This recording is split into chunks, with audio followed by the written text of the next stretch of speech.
Hiya! It's been a while since I've released anything here on Saltgrass. In fact, it's been a year and a bit since I released the Popcorn Activism episode in July 2024.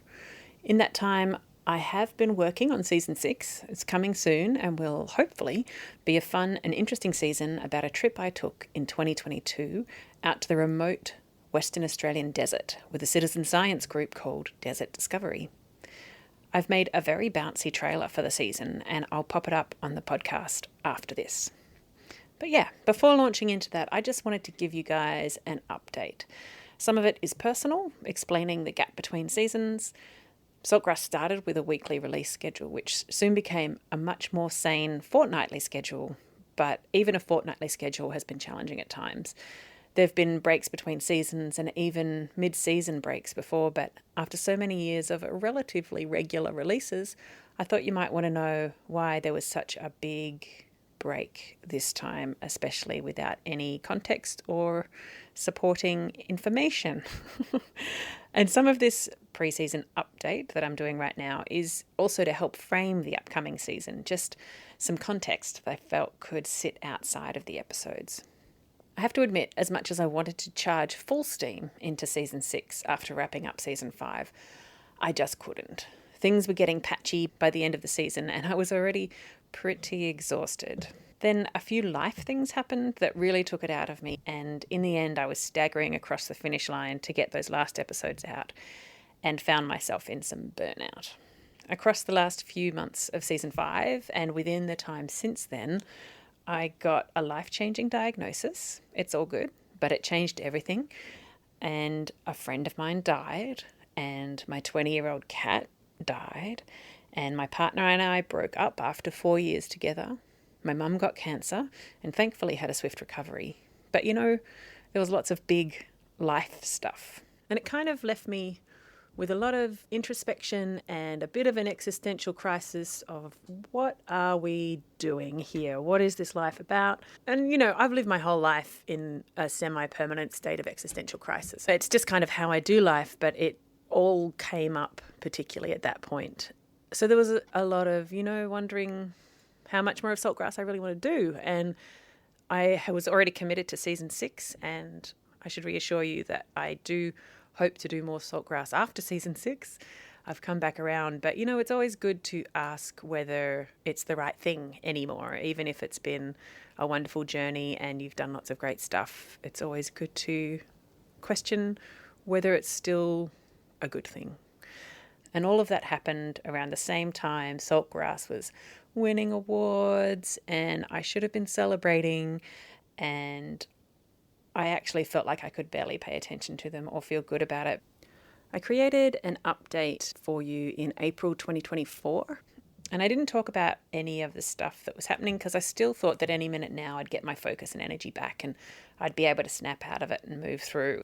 And after the Popcorn Activism episode, which I knew was the last episode of season 5, I really wanted to post an update and talk about how season 5 went and report back on some of the things that had happened, like how I went with the wheelie bin challenge from episode 1, which after being so hopeful about that and excited, I was honestly ready to start a whole campaign. When I applied it in my own life, it was, in short, a total fail. But I wanted to talk about that, reflect on it, and talk about how and why some of these good intentions and great ideas don't fly. But I just didn't have anything left at the end of the season. And even though I knew I was exhausted, I still thought I should be able to push through and do my usual stints of hours at a time of editing and organising and scripting the show. But I just couldn't. I don't know if you know how burnout feels, but you just keep expecting to be able to do more because you've been able to do more in the past. And then when you can't, you feel really bad about not doing it. So it's kind of this weird double blow, and in some ways it's difficult to accept the reality of it. I was very grateful to my day job that was easy enough to keep turning up to so I could keep paying my bills and eating food and stuff. And I'm also grateful for the patience of Main FM and the Community Broadcasting Foundation, who have given me extensions and just been generally really cool about me not delivering season 6 on time or to schedule. Not to mention all the awesome people that I met on the trip out to the desert who have been waiting to hear what I did after sticking my microphone in their face and taking photos of them for the whole trip. And I really hope that they haven't given up on me because the season is coming soon. Things started to turn around when I recognised that what I'd been able to do in the past obviously just wasn't possible anymore. I had a reality check and I gave myself a very basic new goal of just doing half an hour a day on Saltgrass. Enough to feel like there was some momentum, but not enough to make me not start at all or feel like I was constantly failing because I wasn't able to do 3, 4, 7 hours a day. I'd watched an interview with the Atomic Habits guy, and I really took on the philosophy of doing small amounts regularly rather than big chunks occasionally. And it worked. It really helped. With just half an hour a day, I very slowly edited the interviews I had recorded out in the desert in 2022. Then I slowly started going through all the photos and videos I took while I was out there. And then I started thinking about which bits of audio to put in what order. And then I started scripting the first episode. And what used to take a day or two was taking a month. While I've been chipping away at all of this, much time has passed. My life has changed shape, and it seems the world has changed shape too. Since I started Saltgrass in early 2020, just before the pandemic hit, the context of the climate movement has changed dramatically a couple of times. The energy of the pre-pandemic climate protests, inspired and led by student strikers around the world, was largely muted by the pandemic, but people of all ages were still taking action right through it all. And I found a great deal of reassurance that even as we worried about masks and vaccines and our own fragile bodies, people also still cared about the planet. But things have changed again. Around the world, penalties for climate activists have become much more severe, and it's a much more serious decision whether or not to take action for a lot of people now. And the international stage is full of economic instability, war, and uncertainty. And look, none of these things are new, but there are, in inverted commas, more urgent things to worry about than the slow burn that is climate change. I think many people are very worried about the changing politics across the world. It seems to be swinging to the right and to violence and the erosion of democracy. Here in Australia, it feels like we're watching from afar as America struggles internally and Europe faces off with Russia, and Israel and Palestine break our hearts.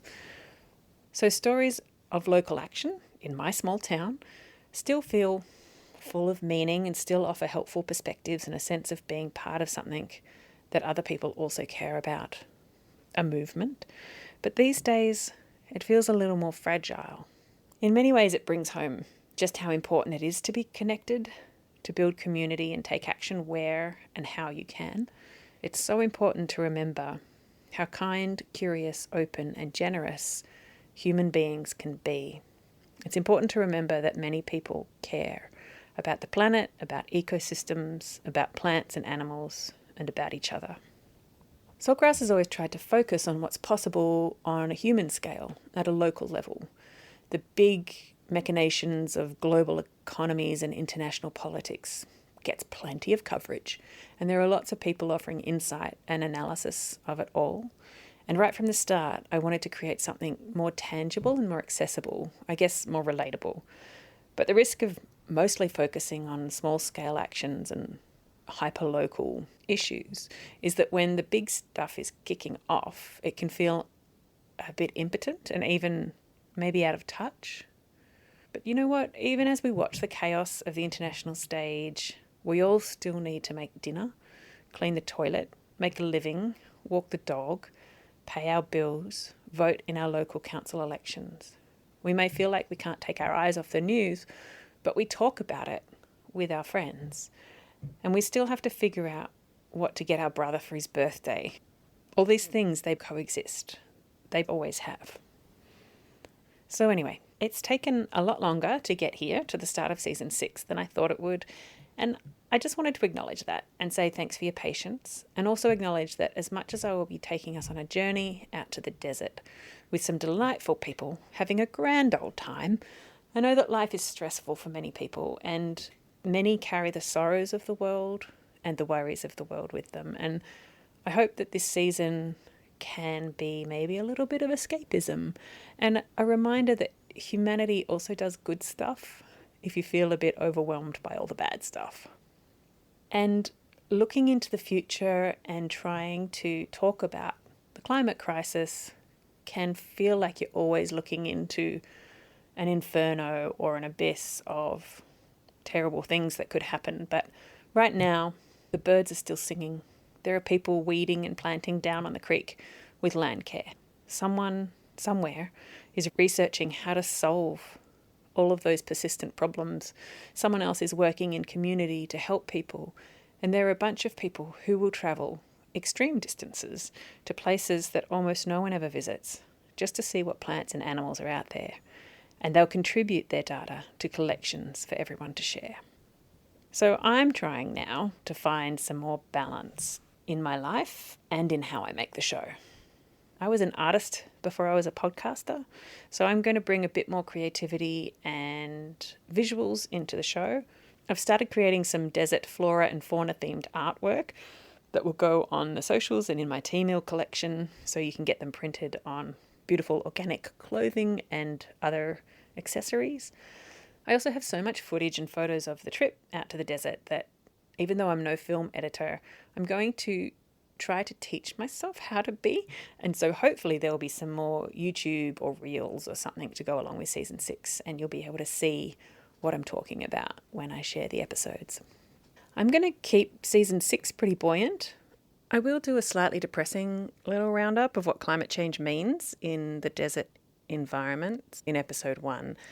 But most of the time I'll be focusing on what citizen science is, who are the people who get involved, and looking at the plants and animals and amazing things that happen out in remote areas of Australia that I think a lot of people maybe don't know about. Anyway, thank you for listening to this little update, and I hope you enjoy season 6. It's coming really soon, hopefully. No, it really is. It really is. For reals.